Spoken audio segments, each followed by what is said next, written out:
जरा सोच कर तो देखिए कि अगर कोई भी लड़की भरी जवानी में ही विधवा हो जाए तो फिर उसके दिल पर क्या गुजरेगी।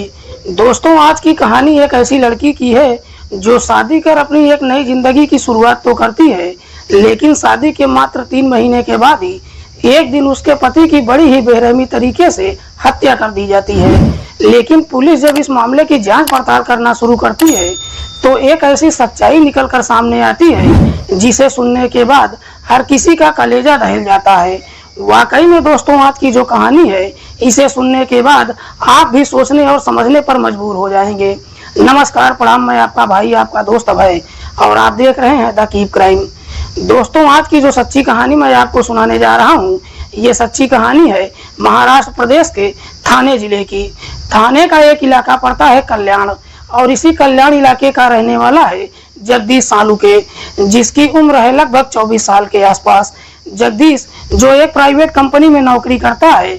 जगदीश की पत्नी का नाम है वैशाली ठाकरे। जगदीश अपनी पत्नी के साथ इसी कल्याण इलाके के एक किराए के फ्लैट में रहता है। बात कर रहा हूँ मैं 6 मार्च 2024 की रात के लगभग 11 बजे के आसपास की। दरअसल वैशाली अपने जेठ कंचन सालुके के नंबर पर फोन करती है और रोते बिलखते हुए कहती है कि भैया जल्दी से मेरे घर पर आ जाइए, क्योंकि घर के अंदर बदमाशों ने घुसकर सामानों का लूटपाट ही नहीं किया है बल्कि जगदीश के ऊपर हमला भी कर दिया है। वैशाली जैसे ही इस तरह की बातें कहती है, कंचन 10 मिनट के अंदर ही अपने पूरे परिवार के साथ जगदीश के घर पर पहुंच जाता है। कांचन जैसे ही उसके घर के अंदर प्रवेश करता है तो देखता है कि जगदीश बेड पर पड़ा हुआ है और उसकी पत्नी वैशाली उससे लिपटकर चीख चीख कर रो रही है। कांचन जैसे ही अपने भाई को इस अवस्था में देखता है, तुरंत ही उसको उठाकर नजदीकी हॉस्पिटल में लेकर जाता है। लेकिन डॉक्टर जब जगदीश को चेक करते हैं तो मालूम चलता है कि जगदीश की तो रास्ते में ही मौत हो चुकी है। इसीलिए डॉक्टर इस बात की जानकारी नजदीकी थाने में देते हैं। इधर पुलिस को जैसे ही सूचना मिलती है, पुलिस तुरंत ही अपनी टीम के साथ घटनास्थल पर पहुंचती है और सबसे पहले जगदीश की डेड बॉडी को चेक करती है। तो मालूम चलता है कि जगदीश के गले पर एक हल्का सा निशान दिखाई दे रहा है। पुलिस सबसे पहले डेड बॉडी को अपने कब्जे में लेकर उसको पोस्टमार्टम के लिए भेज देती है और फिर जगदीश की पत्नी वैशाली से पूछताछ करती है। लेकिन वैशाली की हालत इतनी अच्छी नहीं थी जिससे वैशाली पुलिस के सवालों का जवाब दे पाती। इसीलिए पुलिस वहां से सीधे वैशाली के घर पर जाती है और जाकर घटना स्थल का मुआयना करती है और उसके बाद वापस थाने चली जाती है। अगले दिन 7 मार्च को पुलिस वैशाली को थाने बुलाती है और वैशाली से इस पूरे वारदात के बारे में पूछताछ करती है। वैशाली पुलिस वालों से कहती है कि साहब, कल मेरे पति हर रोज की तरह शाम के लगभग 8 बजे के आसपास जब ड्यूटी से वापस घर आ रहे थे, मैंने उनसे बोला कि सब्जी लेते आना, लेकिन शायद वो भूल गए थे और घर पर पहुंच गए। इसीलिए मैं खुद मार्केट में गई और लगभग 10 बजे के आसपास सब्जी लेकर जब मैं अपने घर पर पहुंची तो देखा कि घर का सारा सामान इधर उधर बिखरा पड़ा हुआ है और मेरे पति बेड पर काफी गंभीर अवस्था में पड़े हुए हैं। मैंने जैसे ही इस तरह का नजारा देखा, तुरंत ही इस बात की जानकारी अपने जेठ कांचन सालुके को दे दिया। वैशाली जब ये सारी बातें पुलिस को बताती है, न जाने क्यों पुलिस को वैशाली की बातों पर भरोसा ही नहीं होता है। लेकिन जैसे ही एक दिन का और समय गुजर जाता है, जगदीश की जब पोस्टमार्टम रिपोर्ट आती है तो उस रिपोर्ट में एक बड़ा ही चौंकाने वाला खुलासा होता है। दरअसल पोस्टमार्टम रिपोर्ट में बताया जाता है कि जगदीश की गला दबाकर हत्या किया गया है। जैसे ही इस तरह की रिपोर्ट आ जाती है, उसके बाद पुलिस इस मामले को काफी सीरियस तरीके से लेती है। पुलिस फिर से वैशाली के घर पर जाती है और वैशाली के जानने वालों से पूछताछ करती है। पुलिस जब आस पड़ोस के लोगों से पूछताछ करती है तो आस पड़ोस के लोग कहते हैं कि साहब, आए दिन हर रोज वैशाली और उसके पति के बीच में न जाने किसी बात को लेकर झगड़े तकरार होता ही रहता था। पड़ोसी जब इस तरह की बातें कहते हैं, पुलिस अब जगदीश के बड़े भाई कांचन सालुके से पूछताछ करती है।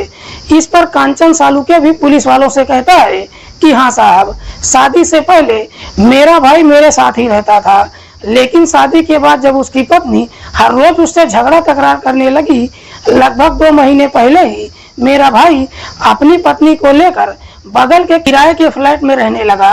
तमाम लोगों से पूछताछ करने के बाद पुलिस को कहीं ना कहीं वैशाली के ऊपर ही शक चला जाता है और फिर इसी शक के आधार पर पुलिस अब वैशाली को अपनी हिरासत में लेकर थाने पहुंच जाती है और फिर वैशाली से उसके पति की हत्या के बारे में सख्ती से पूछताछ करती है।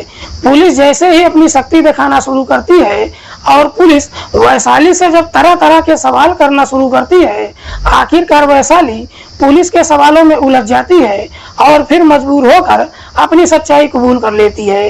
लेकिन वैशाली जब अपने पति की हत्या की पूरी कहानी बताती है तो वाकई में इसे सुनने के बाद खुद पुलिस भी वैशाली की तरफ देखती ही रह जाती है। जगदीश, जिसके पिता का नाम है गोकुल सालुके, जो जलगांव का रहने वाला है। गोकुल जो पेशे से एक किसान है। गोकुल के टोटल 2 बेटे हैं, जिनमें बड़ा बेटा कांचन और छोटा बेटा जगदीश है। कांचन जो कि अपने पूरे परिवार के साथ इसी कल्याण इलाके में रहता है, तो जगदीश अपने पिता के साथ ही रहकर पढ़ाई करता है। गोकुल सोचता है कि उसका बेटा जगदीश पढ़ लिख कर उसके बुढ़ापे का सहारा बने, लेकिन जगदीश जब अपनी पढ़ाई पूरी कर लेता है, जगदीश का गांव में मन ही नहीं लगता है। इसीलिए जगदीश भी अपने भाई के पास चला जाता है। कल्याण इलाके में जब जाता है, थोड़ा बहुत मेहनत जब करता है, आखिरकार बगल के ही प्राइवेट कंपनी में उसको नौकरी मिल जाती है। नौकरी करने के बाद अपने भाई के साथ ही रहने लगता है।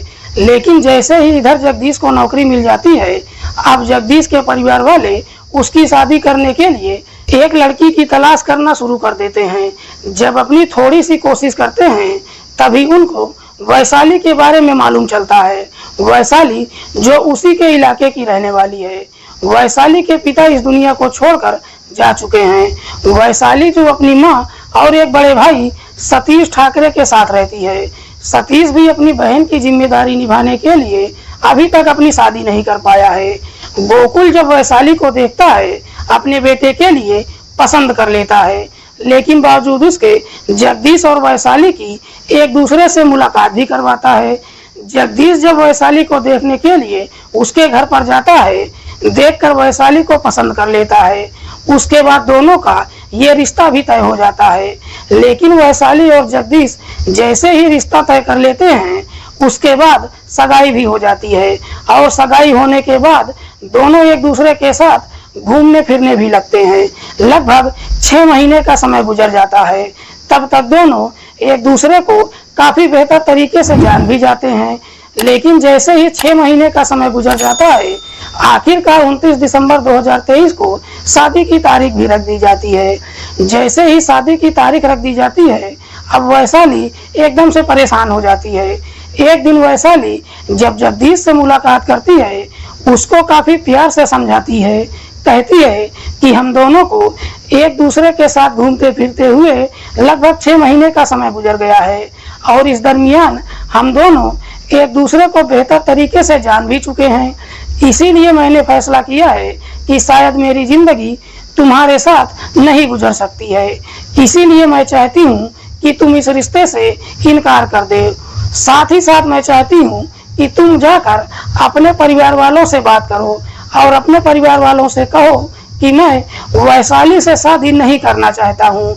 वैशाली जैसे ही इस तरह की बातें कहती है, इसे सुनकर जगदीश के पैरों तले से जमीन खिसक जाती है। जगदीश वैशाली को समझाते हुए कहता है कि अब यह संभव ही नहीं है, क्योंकि शादी की तारीख ही नहीं रखी जा चुकी है, बल्कि घर पर शादी का कार्ड भी बांटा जा चुका है। इसीलिए मैं इस बारे में अपने घर परिवार वालों से बातचीत नहीं कर सकता हूँ। जगदीश जैसे ही इस तरह की बातें कहता है, वैशाली अब जगदीश को धमकी देते हुए कहती है कि अगर तुमने इस रिश्ते से इनकार नहीं किया तो याद रखना, मैं जहर खाकर अपनी जिंदगी ही समाप्त कर लूंगी। वैशाली जैसे ही इस तरह की धमकी देता है, जगदीश इस प्रकार से डर जाता है कि जब वो अपने घर पर जाता है, वैशाली की सारी कहानी अपने परिवार वालों से बता देता है। इधर वैशाली के परिवार वालों को जैसे ही मालूम चलता है कि वो शादी से इनकार कर रही है, अब जगदीश के साथ साथ वैशाली के घर परिवार वाले भी उसके ऊपर दबाव डालने लगते हैं। कहते हैं कि एक बार शादी हो जाने दो।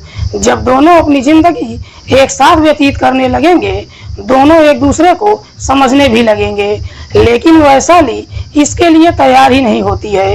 इसीलिए वैशाली की माँ उसको धमकी देते हुए कहती है कि अगर तुमने ये शादी नहीं किया तो मैं अपनी जिंदगी खत्म कर लूंगी।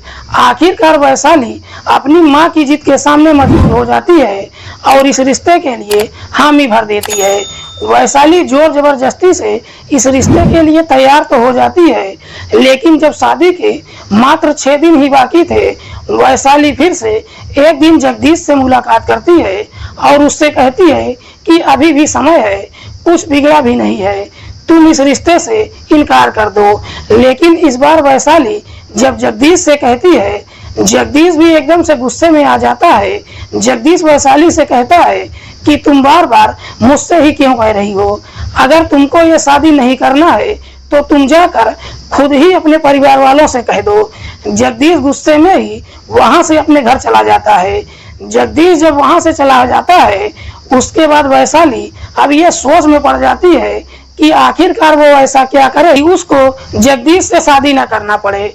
इधर वैशाली के दोस्तों को जब मालूम चलता है कि वैशाली की शादी तय हो चुकी है, उससे पार्टी मांगने लगते हैं। तभी वैशाली के दिमाग में एक षड्यंत्र आ जाता है। दरअसल शादी के लगभग 4 दिन पहले ही वैशाली अपने दोस्तों को एक पार्टी अपने घर पर देती है और इस पार्टी में जगदीश को भी बुलाती है। रात के समय जब जगदीश वैशाली के घर पर पहुंचता है, वहां पर खाना खाता है, लेकिन जब वहां से अपने घर के लिए निकलता है, वैशाली उसको एक टिफिन बॉक्स देती है। कहती है कि घर पर पहुंचने के बाद इसको खा लेना। जगदीश जब उस टिफिन बॉक्स को लेकर अपने घर पर पहुंचता है और जब उसको खोलता है तो उसमें से एक अजीब तरह की खुशबू आने लगती है।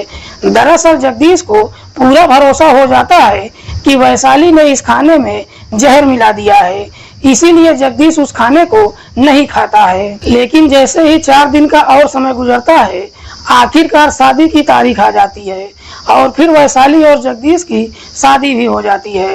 वैशाली काफी मजबूरी में जगदीश से शादी करके अपनी ससुराल तो आ जाती है, लेकिन ससुराल में जाने के बाद आए दिन हर रोज जगदीश से झगड़े तकरार करना शुरू कर देती है। शादी के कुछ दिन के बाद ही जगदीश वैशाली को लेकर कल्याण इलाके में अपने भाई के पास आ जाता है और अपने भाई के परिवार के साथ ही रहने लगता है। लेकिन वैशाली जब जगदीश के भाई के परिवार के साथ रहना शुरू कर देती है, वहां भी झगड़े तकरार करना शुरू कर देती है। दरअसल वैशाली जो बंधन में नहीं रहना चाहती थी, बल्कि आजाद पंछी की तरह जीना चाहती थी, उसके भाई के घर पर रहकर जब झगड़े तकरार करना शुरू कर देती है, आखिरकार एक दिन जगदीश का भाई जगदीश को सुझाव देते हुए कहता है कि तुम अपनी पत्नी को लेकर किसी अलग किराए के कमरे में चले जाओ। जैसे ही इस तरह का सुझाव देता है, आखिरकार जगदीश भी अपने भाई की बात मान लेता है और घटना से लगभग 10 दिन पहले अपनी पत्नी को लेकर बगल के किराए के फ्लैट में रहने लगता है।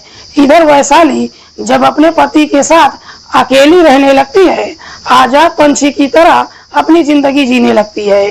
धीरे धीरे समय गुजरता है। शादी के लगभग 3 महीने का समय गुजर जाता है, लेकिन वैशाली जगदीश के साथ अपना जीवन व्यतीत करने के लिए कभी तैयार ही नहीं होती है। इसीलिए वैशाली अब जगदीश से छुटकारा पाने के लिए दरअसल जगदीश को हमेशा के लिए इस दुनिया से ही हटाने का तय कर देती है।